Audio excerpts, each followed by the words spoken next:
They asked me not to give a toast, not publicly, not in front of the donors, not during the official program. They asked me quietly in the hallway outside the ballroom, beneath the soft glow of crystal chandeliers, as if discretion would soften the decision. "It would be better," she said carefully, her voice measured and diplomatic, "if we kept the evening streamlined." Streamlined. Such an efficient word. Inside the ballroom, string musicians were rehearsing the opening bars of a classical arrangement. The sound floated through the double doors in restrained waves. Waitstaff moved between round tables dressed in ivory linen and gold-trimmed china. Crystal stemware caught the light and fractured it into quiet brilliance. It was the 50th anniversary gala of the foundation my husband and I had built from our dining room table. 50 years, half a century of late nights, personal guarantees, quiet sacrifices no one in that ballroom would ever fully catalog. And I had been gently advised not to speak. The event director held a clipboard against her chest. She was not dismissive, she was composed, strategic. "This evening," she continued, "is focused on the new chapter. The board felt it would be powerful to let the next generation carry the narrative." Next generation. Across the corridor, I could see my son standing near the stage entrance. He was reviewing his remarks with the master of ceremonies, adjusting his cufflinks absently while listening to final instructions. He looked confident, grounded, well-rehearsed. He thanked the donors. He thanked the board. He thanked those who laid the foundation. Laid, past tense, a subtle repositioning in a single word. I watched him carefully. There was pride in his posture, but there was also something else, a hesitation almost imperceptible when he glanced toward the audience, toward me.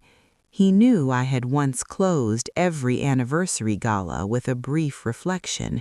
It had never been dramatic, never long, just a reminder of where we began. Tonight, that space in the program had been removed, not maliciously, strategically. The event director's words echoed quietly in my mind. No surprises. As the speeches continued, the orchestra prepared for the final performance. The master of ceremonies returned to the podium. "And now," he said brightly, "we conclude this remarkable evening by looking ahead to the next 50 years. Conclude, without a toast from the woman who had built the 51st. The audience began to clap in anticipation of the closing music.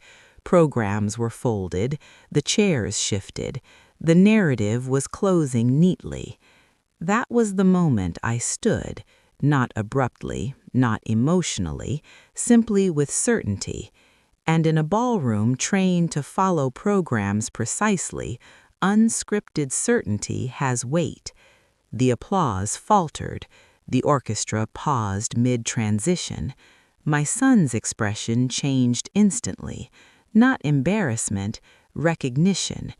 The room did not grow chaotic, it grew quiet. Because when someone who has built something stands without a microphone, people instinctively understand that what follows will not be a spectacle. It will be true. I did not walk quickly.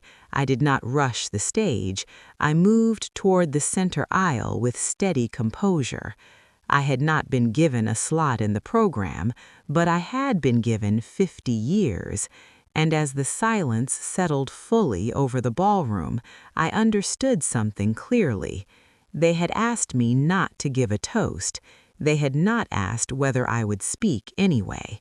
The ballroom was designed to communicate momentum. Tall ceilings draped in soft ivory fabric, crystal chandeliers suspended like controlled constellations. Round tables arranged in perfect symmetry, each crowned with white orchids and low golden candlelight. Nothing in that room had been placed accidentally. The head table sat elevated slightly on a low platform near the stage, not high enough to feel theatrical, just enough to establish hierarchy. At its center was my son. To his right, the foundation's largest donor. To his left, the newly appointed executive director. Board members fanned outward in strategic order. My name was not printed on that table. Instead, I had been placed at table 14.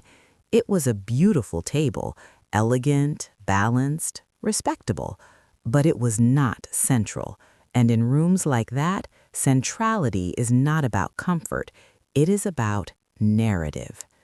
The printed program, heavy ivory cardstock embossed in gold, rested at each setting. I opened mine slowly.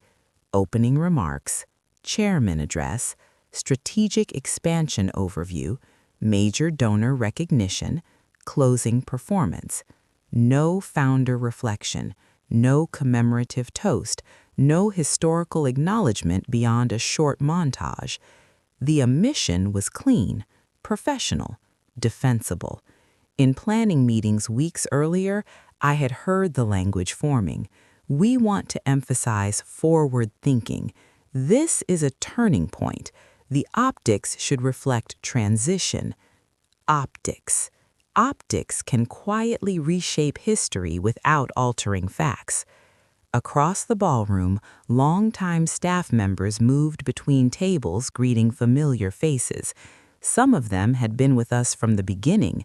They remembered the borrowed office space, the years we operated without salaries, the nights my husband and I debated whether to risk one more loan to keep the doors open. Their eyes found mine occasionally, not with sympathy, with awareness. They noticed the seating. They noticed the program. They noticed the absence. The master of ceremonies introduced the board with careful emphasis on innovation. My son rose when his name was announced. The applause was warm. Confidence, future-facing. He looked composed as he approached the podium. I studied him the way I always had, not critically, attentively. He had grown into leadership naturally. He carried responsibility well. He believed in expansion, and he believed, perhaps sincerely, that tonight required efficiency. The speech he delivered was polished. He spoke about growth metrics, community impact, strategic partnerships, a 5-year vision plan. He thanked the founders collectively, a brief nod toward the table where I sat. Polite, sufficient, contained. The audience responded with approval. Donors appreciate clarity. Board members appreciate confidence. Sponsors appreciate forward movement. The narrative was being framed carefully. Past acknowledged, future amplified. Balance in theory, but balance depends on proportion. When the video montage began, lights dimmed slightly. Images flickered across the screens. The early days, black and white photographs. My husband was standing beside me at the first fundraising dinner held in a rented church hall. Applause followed the images of progress. The more recent the photograph, the louder the response. By the time the montage reached present-day initiatives, the applause was enthusiastic. Momentum is easy to celebrate. Origin is quieter. I remained seated at table 14, hands folded lightly on the tablecloth. My posture did not reveal discomfort, because this was not about ego. It was about authorship. When someone builds something from the ground up, their voice carries context. Remove the voice and the context. The event director stood near the stage, monitoring timing with precise attention. Every segment flowed seamlessly, no pauses, no unscheduled moments, streamlined, exactly as promised. Across the room, I noticed something else. My son glanced toward me twice during the donor recognition segment, subtle, almost instinctual. He knew the gala usually closed with a founder's reflection. He knew tonight's schedule omitted it. He also knew I agreed not to disrupt the program. Agreement, however, is not the same as alignment. As the master of ceremonies thanked everyone who laid the groundwork, the phrase lingered. Laid, past tense again. Language shapes perception. Laid suggests completed work, finished foundation, stable enough to no longer require acknowledgement. But foundations do not retire, they hold. The orchestra began tuning softly for the closing performance. Guests shifted in their seats. Programs were folded. Phones were lifted discreetly for final photographs. The evening was preparing to conclude, neatly, professionally, without interruption. Hierarchy had been demonstrated clearly, future at the podium, past in the audience, and the question forming quietly in the room was not whether I was honored, it was whether I would remain silent. Because in rooms governed by programming, silence often looks like consent, and consent, once observed publicly, becomes narrative. I watched the stage carefully, not to challenge it, to decide whether it was complete. And as the master of ceremonies stepped forward to close the evening, I understood something with calm precision.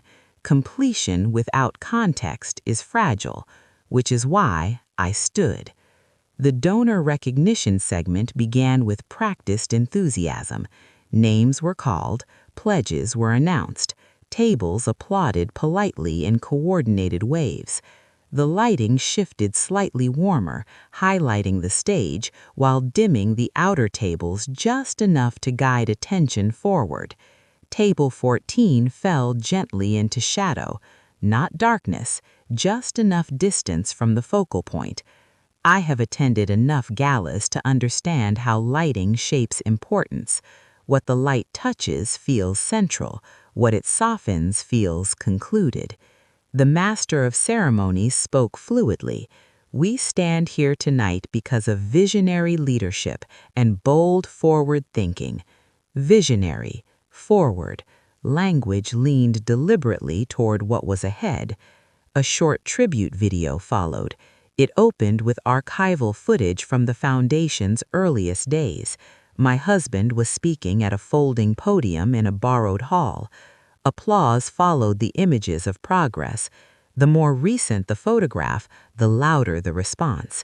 By the time the montage reached present-day initiatives, the applause was enthusiastic. Momentum is easy to celebrate. Origin is quieter. I remained seated at table 14, hands folded lightly on the tablecloth. My posture did not reveal discomfort, because this was not about ego. It was about authorship. When someone builds something from the ground up, their voice carries context. Remove the voice and the context. The event director stood near the stage, monitoring timing with precise attention. Every segment flowed seamlessly, no pauses, no unscheduled moments, streamlined, exactly as promised. I did not require extended screen time, but proportion communicates priority. When the video ended, the applause lingered longer for the future than it had for the beginning. At my table, a longtime volunteer leaned slightly toward me. "I thought you were closing tonight," she whispered. Her voice carried confusion, not judgment. "That was the original plan," I replied softly. She nodded, understanding more than she said aloud. Across the ballroom, my son remained seated at the head table, listening attentively as another board member presented a 5-year expansion roadmap. He looked confident, prepared, at ease. But twice I noticed his gaze drift briefly toward the audience, toward my table. It was not guilt, it was awareness forming slowly. On stage, the speaker concluded with a familiar phrase: "We honor the past, but we must not live in it." The audience responded with approving laughter, a light moment, strategic phrasing. But phrasing carries weight. Honor, briefly. Move forward, fully.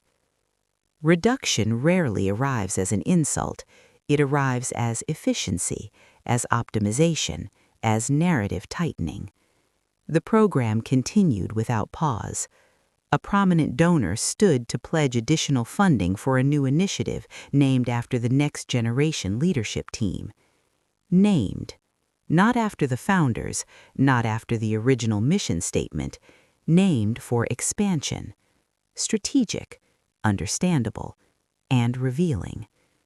At table 14, the woman beside me folded her program slowly. "They've moved quickly," she said quietly. "Yes," I replied. "Speed can be impressive. It can also be selective." The final award of the evening was presented to my son, a commemorative plaque recognizing his transformational leadership.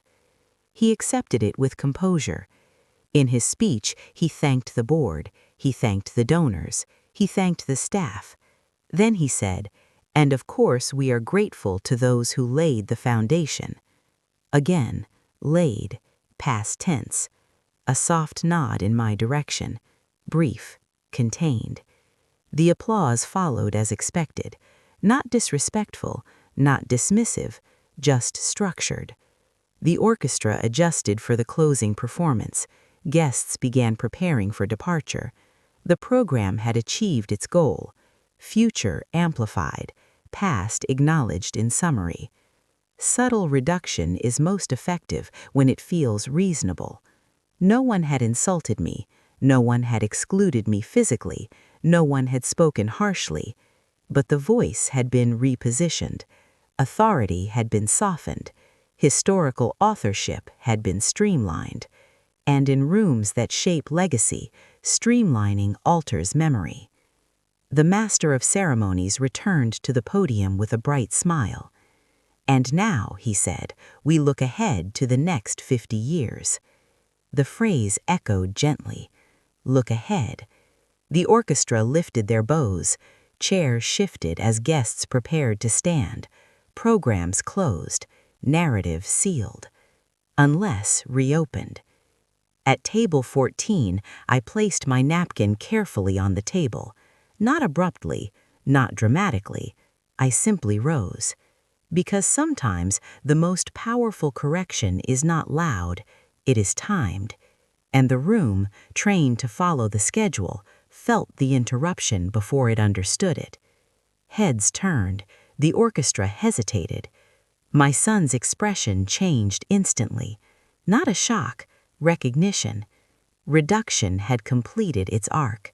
And silence, once offered as efficiency, now waited to see whether it would become history. That was the moment I chose to speak. When I stood, I did not rush. I did not signal to the stage. I did not ask for permission. I did not reach for a microphone. I simply stood. In a ballroom governed by timing cues and stage direction, stillness carries more weight than noise. The applause that had begun for the closing performance faltered naturally, not abruptly, just enough for uncertainty to enter the air. The orchestra lowered their bows. The master of ceremonies paused mid-breath. My son looked directly at me. His expression did not register embarrassment. It registered understanding. I stepped into the center aisle. The soft golden lighting followed the stage, not me, so I remained partially outside the spotlight. That was fine. I did not require brightness to be heard. "I will be brief," I said. I did not raise my voice. I did not project theatrically, but I have spoken in rooms for 50 years, and when someone speaks without strain, people lean forward to listen. The room quieted completely. "I have no interest in delaying the future," I continued. A subtle easing moved through the audience, relief. They expected resistance. They expected sentimentality. I offered neither. "But the future," I said calmly, "rests on something." I let the sentence breathe. Before we look ahead, allow me to remind you what we are standing on. The silence deepened, not uncomfortable, intent. I did not speak about awards. I did not speak about recognition. I did not speak about omission. I spoke about the first rented office, the cracked window we covered with plastic during winter. The night's payroll came before personal comfort. I spoke about the first donor who gave $20 and apologized for not giving more. About the staff member who worked without salary for 3 months because she believed in the mission. About the meeting in my living room when there were only 4 of us at the table and no guarantee the foundation would survive the year. Memory filled the room slowly, not dramatically, steadily. I did not accuse. I did not correct anyone by name. I did not expose strategy. I restored proportion. Across the ballroom, I saw faces soften. Board members who had joined recently listened with new context. Younger staff members who had only known the polished version of the organization leaned slightly forward. My son remained standing near the head table. He had not interrupted me. He had not gestured for the program to resume. He simply watched, and something in his posture changed. When I finished recounting those early years, I allowed the silence to settle. Then I said quietly, "Build boldly, expand confidently, innovate without hesitation, but remember the weight of the foundation you inherited." I did not request applause. I did not seek validation. I simply inclined my head slightly and stepped back toward table 14. For 3 full seconds, the ballroom remained silent, not out of confusion, out of recalibration. The silence did not reject what I said, it absorbed it. Then applause began, not explosive, not theatrical, sustained, earned. The master of ceremonies did not attempt to reclaim the moment quickly. The orchestra did not rush to fill the space. Even the event director, standing near the stage with her clipboard, did not intervene, because something essential had just happened. The program had been expanded, not disrupted. My son walked toward the aisle, not to correct me, not to redirect the evening. He walked toward me. The room watched carefully. He stopped beside me, his voice steady. "Thank you," he said, quietly but audibly enough for the front tables to hear. 2 words, simple but loaded. The silence that followed his acknowledgement carried more weight than any scheduled segment could have. The hierarchy of the evening had shifted, not by force, by recognition. He turned back toward the stage, but before he resumed his place, he added something unscripted. "The next 50 years will only matter," he said evenly, "if we remember the first 50. The room responded again. This time the applause felt integrated, not divided between past and future, aligned. Public shift does not require confrontation. It requires clarity spoken without anger. I returned to my seat at table 14. I did not request relocation to the head table. I did not seek symbolic repositioning. It was no longer necessary. The correction had already occurred. The narrative was no longer streamlined. It was complete. And in rooms where completion matters, silence after truth carries more authority than a microphone ever could. Applause lingers differently when it is earned. It does not erupt. It settles. The ballroom did not return immediately to its scheduled rhythm. The orchestra waited. The master of ceremonies adjusted his notes. Conversations did not resume. People were thinking. That is the difference between entertainment and impact. Impact interrupts momentum without appearing disruptive. From table 14, I could see the board members leaning slightly toward one another, not whispering urgently, just recalibrating. My son remained standing in the aisle for a moment longer than necessary. He looked at me, not briefly, fully. There was no embarrassment in his expression. There was something else. Recognition layered with responsibility. He had not expected me to speak, but now that I had, he understood why I needed to. He walked back toward the stage slowly. The event director approached him quietly. She spoke in low tones, likely suggesting a transition back to the program. He listened. Then he shook his head once, small, controlled. He stepped toward the microphone. "This evening was meant to be forward-facing," he said, calmly. The room was still listening, and it will be. He paused. But vision without memory is fragile. The words were not dramatic. They were deliberate. A few board members nodded subtly. Several longtime staff members straightened in their chairs. He continued, "My mother did not interrupt this evening. She completed it." The silence deepened again. He did not apologize for me speaking. He did not reframe it as spontaneous sentiment. He did not diminish it as nostalgia. He integrated it. "That foundation she described," he added, "is the reason we are trusted today." There it was, not emotional, not performative, structural acknowledgement.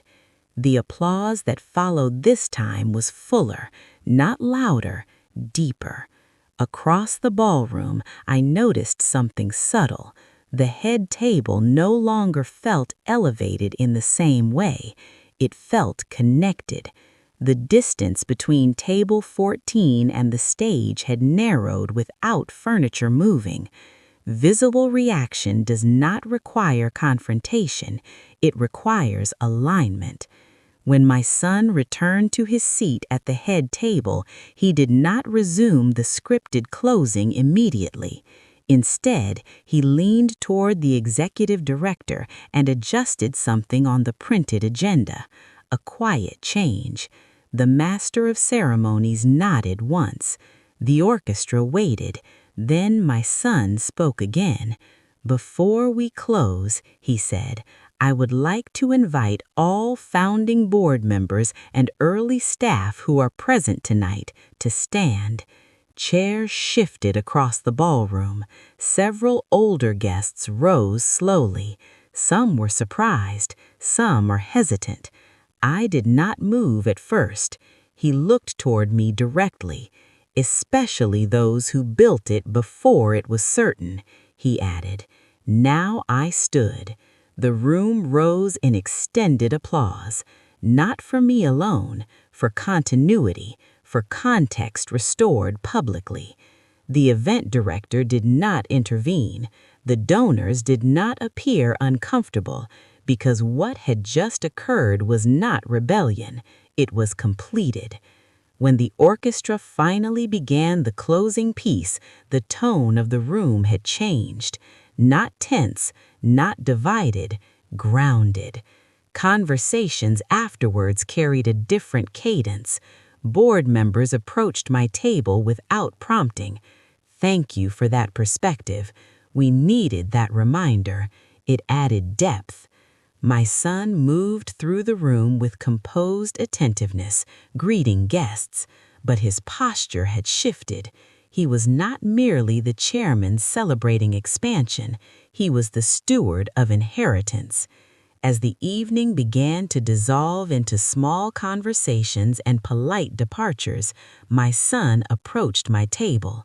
"Walk with me," he said quietly, not as a request for permission, as an acknowledgement. The visible reaction had already taken place on stage. Now comes the private reckoning that follows public clarity. Because once a room witnesses alignment, those closest to the shift must decide whether it becomes permanent. And I could see in his eyes that tonight had altered something fundamental, not his authority, his understanding of it. We stepped away from the ballroom into the quieter corridor that led toward the coat check and side exit. The music from inside continued softly through the doors, muted now. Laughter rose in measured bursts as guests resumed conversation. But out there, in the hallway beneath the chandeliers, the atmosphere was still. My son walked beside me without speaking at first. He was not defensive. He was not irritated. He was thinking. "I didn't know they removed your toast entirely," he said finally. His voice was steady. "I saw the program," I replied calmly. "You didn't say anything." "I didn't need to." He stopped walking and turned toward me. "I would have changed it." "Yes," I said gently, "but that wasn't the point." He studied my face carefully. "What was the point?" "That you didn't notice." The words were not sharp, they were precise. He absorbed them without protest. In leadership, there are moments when oversight reveals more than intention. "I assumed," he began slowly, "that we were highlighting transitions, that it made sense symbolically." "It does. Symbolism is powerful." He nodded. "But symbolism without proportion distorts reality." The hallway lighting cast a warm glow across the polished marble floor. Guests passed occasionally, offering polite congratulations before moving on. He lowered his voice slightly. "I didn't mean to minimize what you and Dad built." "I know." That was true. Intent and impact are rarely identical. "I was focused on showing strength, on presenting a clear direction. And that is your role now." He exhaled slowly. "But I see now," he added quietly, "that strength without acknowledgement feels incomplete." There it was, recognition not of embarrassment, but of imbalance. Private confrontation is not about assigning blame, it is about expanding awareness. "You were not wrong to emphasize the future," I said calmly. "Then what was missing?" "Voice." He did not interrupt. "When people hear history from the stage, it becomes part of the institution's spine. When they only see it in photographs, it becomes a decoration." The distinction landed. He glanced back toward the ballroom doors. "They thought it would feel redundant." "To whom?" He didn't answer immediately, because he understood. Redundancy is a term often applied by those who did not carry the original weight. "I didn't consult you," he said finally. "No." "I should have." "Yes." There was no hostility in the exchange, only clarity. He straightened slightly, as if recalibrating his posture. "When you stood," he said quietly, "I realized something." "What?" "That silence would have been rewritten tonight." That was the moment I knew the lesson had settled. He wasn't concerned about optics anymore. He was concerned about narrative integrity. "That's why I spoke," I replied. He nodded. "I'm glad you did." We stood in the hallway for a few seconds without speaking. The music inside shifted to a softer arrangement. Guests began drifting toward the exits. "I didn't want the evening to feel divided," he said. It didn't. He looked surprised. "It felt corrected," I continued. He considered that carefully. Correction is different from confrontation. Correction restores proportion without breaking structure. "I won't let that happen again," he said. I studied with him. Leadership isn't about preventing mistakes. It's about recognizing them before they calcify. He gave a small, thoughtful nod.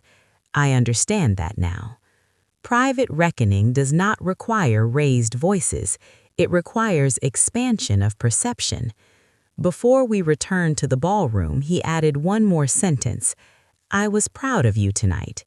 I allowed myself the smallest smile. "Good," I said. You should be proud of the foundation, too. Not the building, not the growth, the foundation. We walked back inside together.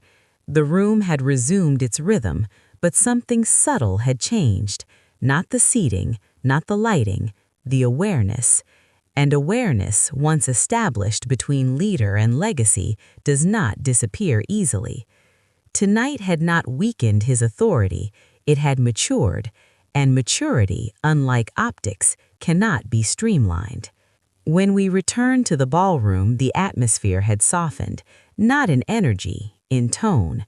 Guests were standing in small clusters now, discussing the evening over half-finished glasses of champagne. The orchestra had shifted to a lighter arrangement, something conversational rather than ceremonial. But the recalibration was visible. Board members who earlier had remained comfortably at the head table were now moving more freely through the room. Several approached me directly. One of the senior trustees, a man who had joined during the foundation's expansion phase, extended his hand. That perspective was necessary, he said evenly. Necessary, not sentimental, not nostalgic, necessary. I appreciate you saying that, I replied calmly. Across the room, I watched my son speaking with the executive director and two major donors. His posture had changed subtly. Before, he had stood slightly angled toward the donors, projecting forward momentum. Now he stood fully squared, grounded, listening as much as speaking. He glanced toward me mid-conversation, not reflexively, intentionally. He was integrating the shift publicly, not privately alone. A few minutes later, he excused himself from that group and approached the stage once more, not to reclaim attention, to recalibrate structure. He stepped to the microphone again, though the formal program had technically concluded. The room quieted naturally. I realize, he began calmly, that tonight's program was designed to highlight transition. A few heads nodded. That remains important. He paused. But transition does not mean replacement. The room grew still again. He did not speak dramatically. He did not reference conflict. He simply expanded the frame. He continued, "We will be forming a legacy council composed of founding members and early contributors to ensure our growth remains aligned with our origin." That was not performative. It was structural. Board members exchanged quick glances. The executive director nodded slowly. My son continued, "The future is strongest when it consults its foundation." The phrase settled into the room with quiet authority. This was not a reactionary gesture. It was institutional recalibration. The applause that followed carried weight, not because it was loud, because it was thoughtful. When he stepped away from the microphone, several younger staff members looked toward me differently, not with pity, not with nostalgia, with recognition of relevance. Power recalibration is not about reclaiming the spotlight. It is about adjusting architecture. Later, as guests prepared to leave, the event director approached me again. Her posture was respectful. "I should have anticipated that," she said softly. "I anticipated efficiency," I replied gently. She gave a faint smile. "Yes, and efficiency isn't always alignment." She nodded once. There was no hostility between us, only lesson. As the ballroom began to empty, my son came to stand beside me again. "The Legacy Council wasn't planned," he admitted quietly. "I know. It should have been. Now it is." He exhaled slowly. "I don't want the foundation to feel like it started when I arrived." "It didn't," I said. "And it won't," he added. Across the room, I noticed something subtle. The head table no longer looked elevated in isolation. It looked connected. Staff members moved between tables without visible hierarchy. The room felt less staged, more integrated. Power recalibration rarely requires confrontation.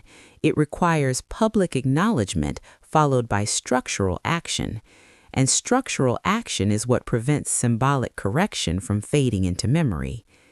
As we walked toward the exit together, several guests stopped us. Beautifully said. Perfect balance. That was exactly what the evening needed. Balance. That word again, but this time it felt earned, not engineered. When we stepped outside into the cool night air, the noise of the ballroom softened behind us.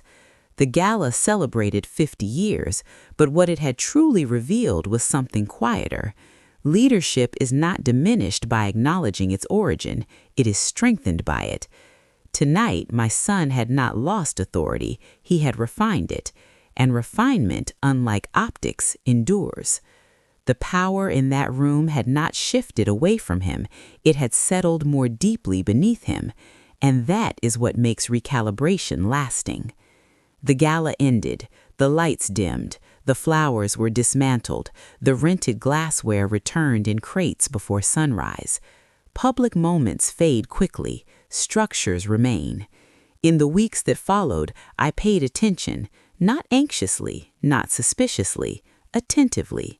The Legacy Council my son announced was not forgotten once the applause faded. Emails were sent, meeting dates scheduled, founding members contacted personally, not ceremonially, individually. He called me 3 days after the gala. "I've drafted the charter," he said. "I'd like your input before we circulate it." Input, not symbolic presence, not honorary mention, structural participation. When we met in his office the following week, I noticed something else. My framed photograph from the first year of the foundation, once positioned along a side wall among many, now sat on a more visible shelf. He did not point it out, he did not need to. Recalibration rarely announces itself loudly once it becomes internalized. At the first Legacy Council meeting, the room felt different from typical board sessions. The younger executives listened more than they spoke. Early staff members shared stories not previously recorded in official documents. My son did not dominate the discussion, he facilitated it. There's a difference. Months later, during a strategic planning retreat, he opened the session differently than before. He began not with projections, not with expansion models. He began with origin. He invited one of the earliest volunteers to recount how the foundation secured its first partnership. The room listened with patience. Context was no longer decorated, it was integrated into decision-making. At public events after that evening, the structure shifted subtly. Founder acknowledgments were no longer compressed into single lines. Historical context was not confined to archival slides. It became part of the narrative spine. And something else changed too. My role did not expand outwardly. I did not seek titles or authority, but my presence was no longer peripheral. When I attended meetings, my son would often pause and ask, "Does this align with the original mission?" Not because he lacked direction, because he valued continuity. Continuity is not regression, it is anchored. I noticed donors responded differently as well. Several remarked privately that the gala had felt grounded. Grounded, that word returned. Not streamlined, not polished, grounded. Grounded institutions inspire trust. Trust sustains longevity. The board itself began to reference legacy perspective in planning discussions, a phrase that did not exist before that night.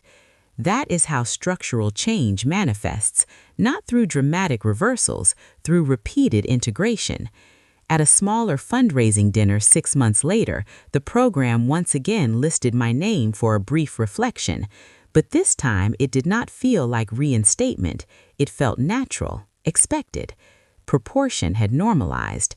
My son stood beside me after I finished speaking and added, "Our responsibility is not just to grow this institution, but to remember why it deserves to grow." There was no tension in the room, no recalibration needed. The architecture had adjusted. Long-term dynamic change does not rely on a single moment of courage. It relies on what follows that moment. And what followed that night at the gala was not embarrassment, it was maturity. Leadership that once focused primarily on expansion now included preservation, not as sentiment, as a strategy. The Foundation's next annual report included a full section titled Origins and Intent, not nostalgia. Orientation. I did not ask for it. He did not announce it as a correction. It simply appeared, which is how you know change has taken root. That night, when I stood without a microphone, I did not seek recognition. I sought proportion. And proportion, once restored publicly, recalibrated privately. The Gala had been held for about 50 years, but what it secured was the integrity of the next 50. And integrity, unlike applause, does not fade when the lights go down. There is a particular kind of silence that follows a public correction. It is not awkward, it is not heavy, it is reflective. That evening at the Gala, when I stood without invitation, the silence that filled the ballroom was not resisted. It was a recalibration. They had asked me not to give a toast, not because I lacked relevance, not because I lacked a voice, but because in their effort to streamline the future, they had underestimated the weight of the foundation. It is easy in moments of transition to minimize what came before, but institutions, like families, are not strengthened by compression, they are strengthened by proportion. When I spoke, I did not interrupt progress, I anchored it. And anchoring does not slow momentum, it steadies it. What mattered most was not that I stood, it was that my son listened. He did not rush to contain the moment, he did not treat it as deviation, he did not apologize for it publicly to preserve optics, he absorbed it, integrated it, expanded the structure around it. That is leadership, not perfection. Recognition. In the months that followed, I did not revisit that night often. There was no need, because the shift was visible. Programs reflected origin without being prompted, language adjusted naturally, perspective widened. I was no longer positioned as a past tense, I was integrated as a foundation, and the foundation does not demand spotlight, it demands acknowledgement. There will always be rooms, rooms with chandeliers, rooms with agendas, rooms with carefully timed programs. In those rooms, decisions will be made about who speaks and who remains seated. Sometimes you will be asked to remain silent for the sake of flow, and sometimes silence preserves peace. But when silence begins to reshape memory, it becomes a responsibility to speak, not loudly, not defiantly, calmly, with proportion. The most powerful voices are not the ones that overpower a room, they are the ones that restore balance without fracturing it.